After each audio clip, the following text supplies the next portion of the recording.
তাহলে আপনি নিশ্চিত থাকতে পারেন আজকে রাত্রি 11:30টার সময় শুভেন্দু অধিকারীর কাছে উনি টেলিফোন করবেন, নিশ্চিত নিশ্চিত। যার যত বেশি রণহুঙ্কার, গভীর রাতে তার তত ফোন।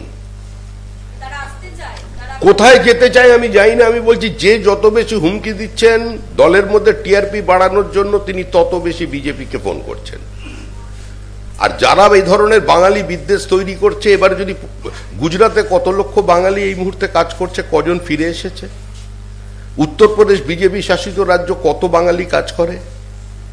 হরিয়ানায় বিজেপি শাসিত রাজ্য, কত বাঙালি কাজ করছে? বেঙ্গালুরুর দ্বিতীয় কথ্য ভাষা বাংলা, 14,60,000 ছেলে মেয়ে চাকরি করছে। আমাদের রাজ্যের শিক্ষিত তরুণ তরুণী, কারণ এ রাজ্যে তাদের চাকরি নেই। চাকরি থাকলে 16 থেকে 18,000 টাকা গ্র্যাজুয়েট ইঞ্জিনিয়ারের মাইনে। তাহলে এই পরিস্থিতিতে যদি অন্য রাজ্য, তারা প্রাদেশিকতার দৃষ্টিতে তারা যদি এর প্রতিক্রিয়া দেখায়, কিছুটা রেসিপ্রোকেট করে মমতা বন্দ্যোপাধ্যায়ের সঙ্গে, তাহলে কি হবে বাঙালির ভবিষ্যৎ? 30 লক্ষের বেশি পরিযায়ী শ্রমিক, আবার তৃণমূল বলছে না 30 লক্ষ, 40 লক্ষ নয়, 20 লক্ষ পরিযায়ী শ্রমিক আছে। যে রাজ্যে মুখ্যমন্ত্রী বলছেন আমি কৃষকের রোজগারকে 3 গুণ করে দিয়েছি আর আমার স্টেট জিডিপি ন্যাশনাল জিডিপির থেকে বেশি, সে রাজ্য থেকে এত মানুষ বাংলার বাইরে যায় কেন? মুখ্যমন্ত্রী তো বলেছিলেন কোভিডের পরে যে আর কেউ বাংলার বাইরে কাউকে যেতে হবে না, আমি সমস্ত মানুষের জন্য কাজের ব্যবস্থা করে দিচ্ছি। তাহলে কেন মুখ্যমন্ত্রী আজকে এদের ব্যবস্থা করেননি? তিনি উত্তর দিন, এত মানুষ বাংলার বাইরে কি করছেন? যেখানেই কোনো নির্মীয়মান বাড়ি ভেঙে পড়ছে, তার তলায় পাওয়া যাচ্ছে ওই মুর্শিদাবাদ কিংবা উত্তর 24 পরগনার কোনো সংখ্যালঘু শ্রমিককে।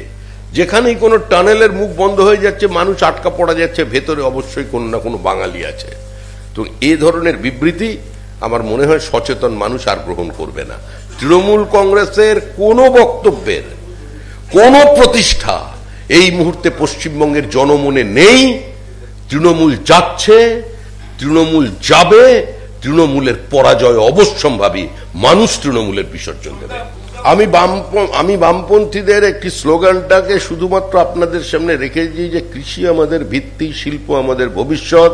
এর অর্থ এই নয় যে আমি 3 ফসলি জমিকে অধিগ্রহণ করব, আমি কৃষকের ইচ্ছার বিরুদ্ধে তার ধানের গোলায় আগুন লাগাবো, আমি হাওয়াই চটি পড়া পুলিশ বলে নামিয়ে দিয়ে স্বতঃস্ফূর্ত কৃষকের আন্দোলনের ওপরে ঝাঁপিয়ে পড়ব। আমরা বলছি যে কৃষককে যদি তার জমি নেওয়া হয়, অবশ্যই 3 ফসলি নয়, তাকে শিল্পের মালিকানা দেয়া হবে, সেই শিল্পের অংশীদারিত্ব দিয়ে তাকে একটা শিল্প অঞ্চলে একটা ডেভেলপ ল্যান্ড দিয়ে আমরা পশ্চিমবঙ্গের শিল্পায়ন চাই। এবং এই মডেল বিভিন্ন রাজ্যে, শুধু বিজেপি শাসিত রাজ্যে নয়, কংগ্রেসও এই মডেল নিয়ে কাজ করেছে এবং তাতে তারা সাফল্য পেয়েছে। আজকে পশ্চিমবঙ্গে কেন বিনিয়োগ নেই? আজকে এমএসএমই একবার শ্বেতপত্র প্রকাশ করে দেখান না মানুষকে, এমএসএমইতে পশ্চিমবঙ্গ 1 নম্বরে। কি করে 1 নম্বরে হয় এমএসএমইতে? যেখানে কোনো ভারী শিল্প নেই, সেখানে অ্যানসিলারিজতে এমএসএমইতে 1 নম্বর কি করে? পানের দোকান, চায়ের দোকান থেকে শুরু করে সিঙ্গাড়া জিলিপি সমস্ত দোকানের তালিকায় নাম ঢুকিয়েছে। আপনি নিশ্চিন্তে থাকুন, 1 বছরের মধ্যে দুর্গাপুরের অন্য চেহারা আপনারা দেখতে পাবেন। দুর্গাপুরের কেন্দ্রীয় সরকার বিনিয়োগ বাড়াচ্ছে, যে কারখানা বন্ধ হয়ে গেছে সেটা আধুনিকীকরণের মধ্যে দিয়ে, কেন্দ্র রাজ্য সমন্বয়ের মধ্যে দিয়ে এখানের কারখানার পুনরুজ্জীবন হবে। পশ্চিমবঙ্গের শিল্পায়নের সূচনাই হবে দুর্গাপুর থেকে। এই দুর্গাপুরই পথ দেখাবে। পুরনো দুর্গাপুরের প্রাণের স্পন্দন ফিরিয়ে দেওয়ার দায়িত্ব বিজেপির, এবং 2026 সালের সেপ্টেম্বর অক্টোবর মাস থেকে এই দুর্গাপুরের আবহাওয়া আপনি দেখবেন। আমি দলের পক্ষ থেকে আমার এটা আপনাদের কাছে কমিটমেন্ট থাকবে। রাজনৈতিক পর্যটকের মতো বারবার রাজ্যে আসছেন, বাংলার মানুষ বারবার প্রত্যাখ্যান করছে, শুধু খালি হাতে আসছেন, বাংলায় বকেয়া নিয়ে আসুন, এটা কুণাল ঘোষ বলছেন। দেখুন, এই প্রশ্ন হতে হতে আমাদের মুখ্যমন্ত্রী চপ শিল্পের চপ খেয়ে সে কাগজও অন্য জায়গায় চলে গেছে, আবার রিসাইক্লিং এর জন্য। আর এগুলো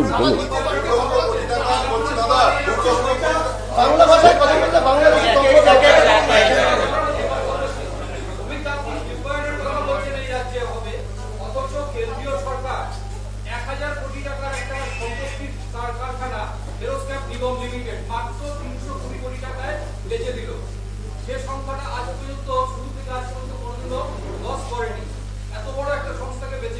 দেখুন, সরকার কোনো ব্যবসা করবে না, সরকার ব্যবসা করবার মতো পরিবেশ সৃষ্টি করবে।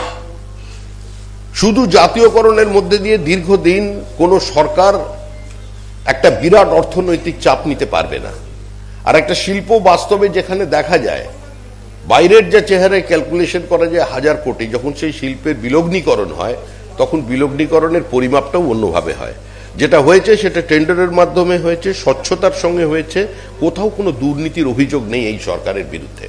তারপরেও আমি বলছি যে পশ্চিমবঙ্গে নতুন করে শিল্পায়ন সম্ভব, কিন্তু যদি কেউ মনে করে থাকেন যে কেন্দ্র সরকার এসে একটার পর একটা এখানে শিল্প তৈরি করে দেবে, সেটা তো সম্ভব নয়।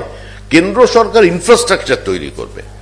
কেন্দ্র সরকারের কাছে যে কটা প্রকল্প আছে সেই প্রকল্পগুলোর উপরে যাতে বিনিয়োগ বাড়ানো যায়, পরিকাঠামোগত যদি উন্নয়ন হয়, গ্যাসের পাইপলাইন যাতে বসে, রেল কেন্দ্রীয় সরকারের ক্ষেত্রে সেখানে যাতে আরোপি হয়, যোগাযোগ ব্যবস্থাকে আরো সুদৃঢ় করা যায়, পণ্য পরিবহনের ক্ষেত্রে মালবাহী বিভিন্ন কোচের ক্ষেত্রে আরো যাতে দ্রুততার সঙ্গে আমরা আমাদের পার্শ্ববর্তী রাজ্য মানে মিনারেল রিচড আমাদের ঝাড়খণ্ডের সঙ্গে উড়িষ্যার সঙ্গে যোগাযোগ স্থাপন করা যায়, সেটার উপর এমফাসাইজ করাই হচ্ছে কেন্দ্রীয় সরকারের পলিসি এবং লক্ষ্য। একজন প্রধানমন্ত্রী আলিপুরদুয়ারের সভা থেকে আজ থেকে 50 দিন আগে তিনি বলেছিলেন একজোট হয়ে নেমে পড়ুন। আগামীকাল নতুন ক্যাপ্টেন শ্রমিক ভট্টাচার্যের বঙ্গ বিজেপির একজোট ছবি কি দেখা যাবে? দিলীপ ঘোষ, শুভেন্দু অধিকারী কি মঞ্চে থাকছেন?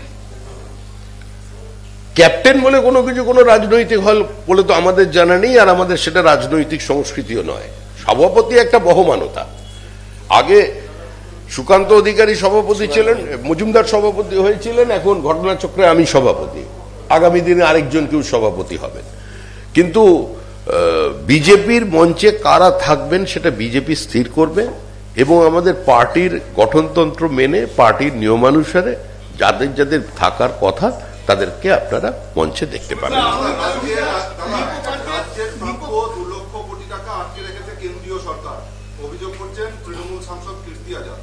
কে? উনিও করছেন? ভালো। তা কখনো শুনি 1,80,00,000, কখনো 1,60,00,000, কখনো 2,20,00,000, আবার মানে 200 কোটি, মানে 1000 কোটি, এইসব কতকার হিসাব এ তো মেলাতেই পাচ্ছে না কে কি বলছে। একদম সোজা উত্তর একটাই, এই নিয়ে আমি আর কোন প্রশ্ন নেব না। কেন্দ্র সরকার বলেছে টাকা নাও, হিসাব দাও।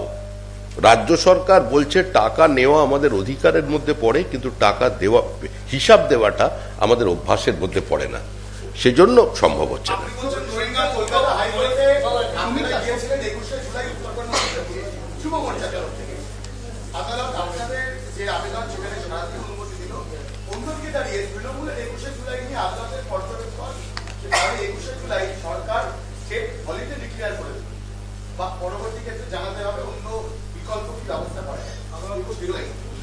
দেখুন, আদালতের অবস্থানকে, আদালতের রায়কে আমরা স্বাগত জানাচ্ছি। পশ্চিমবঙ্গে এই মুহূর্তে যে সরকার চলেছে, বিচার ব্যবস্থার প্রতি তাদের কোনো আস্থা নেই। পশ্চিমবঙ্গে জুডিশিয়াল অ্যাক্টিভিজম এস্টাবলিশড হয়ে গেছে। সরকার বা সরকারের প্রশাসনের প্রত্যেকটি পদক্ষেপই কোর্টে চ্যালেঞ্জড হচ্ছে, এবং প্রতি ক্ষেত্রেই আদালতের রায় সেটা সম্পূর্ণভাবে সরকারের বিরুদ্ধে যাচ্ছে।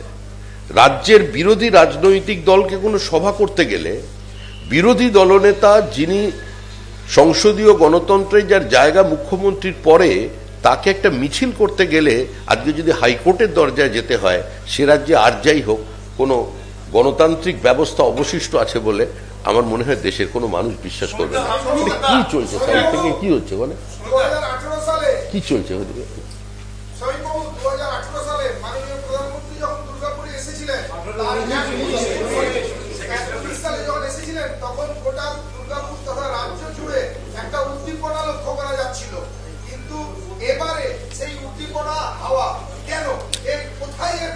আপনি কোথায় উদ্দীপনার হাওয়া, এটা আপনি খুঁজে পেলেন তো আমার জানা নেই। কালকে জনপ্লাবন দেখবেন নেহেরু স্টেডিয়ামে, উপচে পড়বে মানুষ, জায়গা দিতে পারবেন না।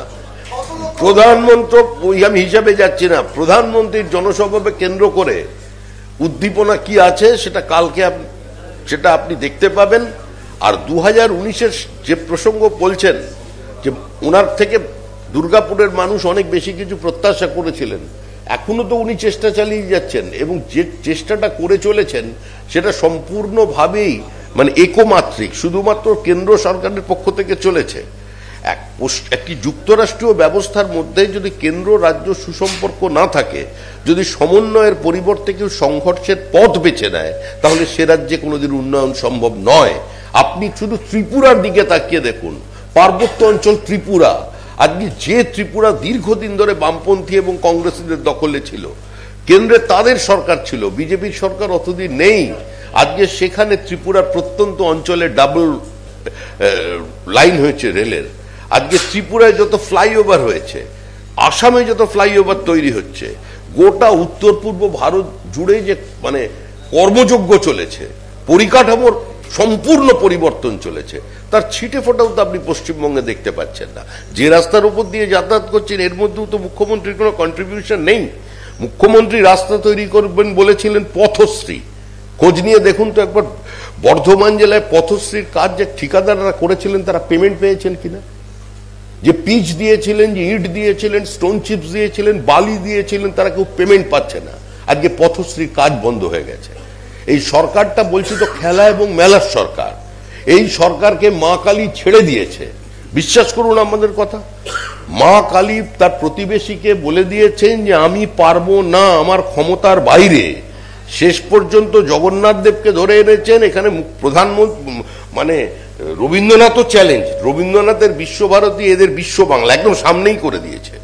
রবীন্দ্রনাথের গীতাঞ্জলি, কথাঞ্জলি, রবীন্দ্রনাথও চ্যালেঞ্জড, এখন জগন্নাথের অথরিটিকে পর্যন্ত চ্যালেঞ্জ করছে। পুরী ধামকে চ্যালেঞ্জ করে এখন বলে দিয়েছে আমাদের এটাও ধাম। এখন ধামের ওই ধামকে সাক্ষী রেখেই এই নির্বাচনে পশ্চিমবঙ্গের মানুষ তৃণমূলের বিসর্জন দেবে। 2026-এর নির্বাচন তৃণমূলের বিসর্জন। আর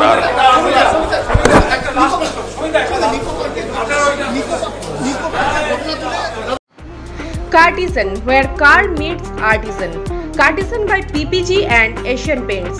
হ্যাঁ, ঠিকই শুনছেন, আপনাদের শহরের একদম কাছে কল্যাণী এক্সপ্রেসওয়ে বিজনা ব্রিজস্টোনের পাশেই রয়েছে আপনার সাধের গাড়িটির সমস্ত সমস্যার মুশকিল আসান। এখানে আপনারা পাবেন car wash, ceramic coating, paint protection film, car interior and exterior and accessories. আপনার কি নতুন গাড়ি রয়েছে? আর চিন্তা নেই, চলে আসুন সেরামিক কোটিং করাতে কার্টিসানে। আর গাড়ির স্ক্র্যাচ নিয়ে এবার চিন্তা ভুলে যান। আমাদের ঠিকানা বিজনা কল্যাণী এক্সপ্রেসওয়ে ব্রিজস্টোন সিলেক্টের পাশে। We protect and beautify the world. নতুন রূপে, নতুন সাজে এবং আরো বড় পরিসরে চলে এলো দি বেঙ্গল ধাবা। হ্যাঁ, ঠিক শুনেছেন, কাবা কল্যাণী এক্সপ্রেসওয়ের ধারে অত্যন্ত সুনামের সঙ্গে চলছে দি বেঙ্গল ধাবা। এখানে রয়েছে 7000 square feet banquet, conference hall, family lounge, bar, rooftop lounge. এছাড়াও এখানে রয়েছে ইন্ডিয়ান, চাইনিজ, কন্টিনেন্টাল সহ মাল্টি কুইজিন রেস্টুরেন্ট। তাদের নতুন সংযোজন চাম্পারান মাটন, সাথে সন্ধ্যায় খোলা আকাশের নিচে চা অথবা উপভোগ করুন দারুণ দারুণ ইভিনিং স্ন্যাক্স। তাই আর দেরি না করে দেশ বিদেশের নামি দামি সুস্বাদু খাবার খেতে আজই চলে আসুন দ্য বেঙ্গল ধাবায়।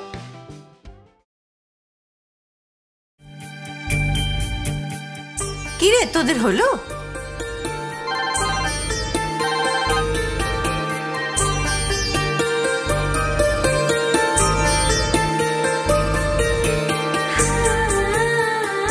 পিপি, বর এসেছে।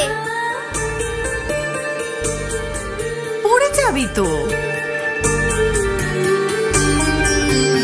আমার বিয়ে, আমার বেনারসি, একটা নতুন গল্প তার, মন ছুঁয়েছে মনের মানুষ, স্বপ্ন যে আজ রঙিন। নতুন স্বপ্নে নতুন করে সেজো। বিমল শাড়ি সেন্টার, কাঁচরাপাড়া।